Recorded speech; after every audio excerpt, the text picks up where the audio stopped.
para sa lagay ng ating panahon ngayong umaga po ng August 15, 2025. Sa ngayon po ay patuloy pa rin na habagat ang nakakaapekto sa malaking bahagi ng ating bansa mula Central Luzon, Southern Luzon, Visayas at Mindanao, lalo na po sa western section. At sa atin naman pong with map forecast, consistent pa rin na may nakikita rito na sama ng panahon na maaari na mabuo sa silangan at kanluran ng ating bansa, at kung patuloy pa ang paglakas ay posible na may maging bagyo na lalong hahatak sa habagat na magpapaulan naman po dito sa atin. At sa ating long range forecast, posible nga po ang pamumuo ng mga sama ng panahon, at kung pagbabasehan natin itong forecast, posible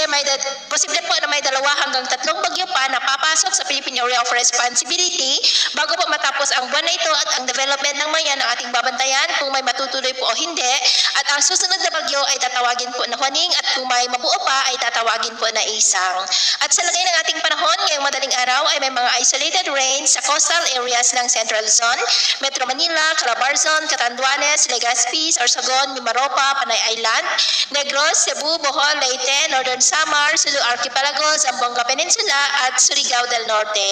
At mamaya po ay sisikat naman ng araw sa malaking bahagi ng bansa, pero may chance pa rin ng cloudy skies with isolated rains sa ilang bahagi ng Bataan, Metro Manila, ilang bahagi ng Calabarzon, Bicol Region, Mimaropa, Panay Island,